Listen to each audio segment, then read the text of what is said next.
The big winner from the 2022 midterm elections, Florida Governor Ron DeSantis, who cruised to a re-election victory. Now the big question is, does DeSantis have the guts to get into the ring with Donald Trump and challenge him for the 2024 presidential nomination?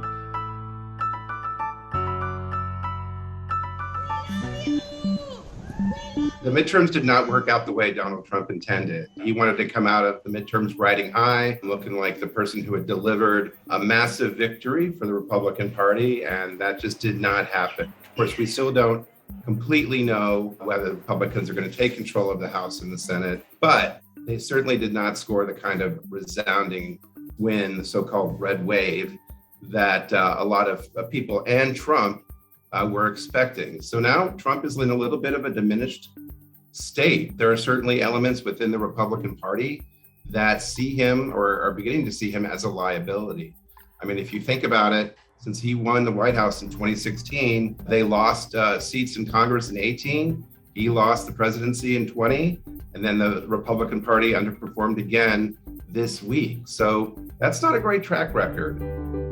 Well, Ron DeSantis is the biggest winner of the 2022 midterms. He trounced his opponent, Charlie Crist, in his re-election bid. Florida, he is riding high. He has a ton of money in the bank. He's got a huge national profile. There's really nothing left for him except to see if he's going to have the guts to take on Donald Trump.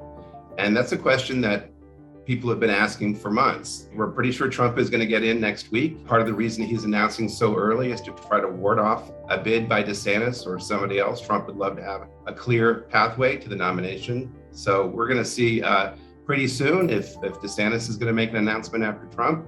And then after that, we're going to see if DeSantis has a willingness to criticize Trump, something that he has steadfastly avoided doing because he has not wanted to alienate Trump supporters, who are also some of his supporters. But at some point, DeSantis is going to have to take it to the former president, because Trump certainly has no hesitation in taking it back to him. So can DeSantis take the heat, and can he bring the heat? Well, Joe Biden actually had a pretty good night this week as well. Democrats were feeling pretty pessimistic about their chances, and that was filtering into the White House. Lots of talk that Biden was going to be a lame duck. Republicans could still, take over the House and make Biden's life a little more miserable on a daily basis with investigations and criticism. But if the Democrats manage to hold on to the Senate, then it's a pretty good outcome for Joe Biden. And even better, a House run by the Republicans gives Joe Biden a foil. He doesn't own everything anymore. He has an opponent. He has somebody he can blame, which is a really handy thing to have when you're running for re-election. So it's not all bad news for Biden. Of course, he said that he's not going to decide whether he runs for re-election until early next year. All indications is that he's considering it. And in fact, I think that the fact that Trump is getting in makes it more likely Biden gets in. Because as we remember from 2020, Biden sort of takes it as his personal mission to stop Trump. And I'm sure he believes that, again, he's the only person who can keep Trump out of the White House. Of course, questions are going to persist about Biden's fitness. He's going to be 80 later this month.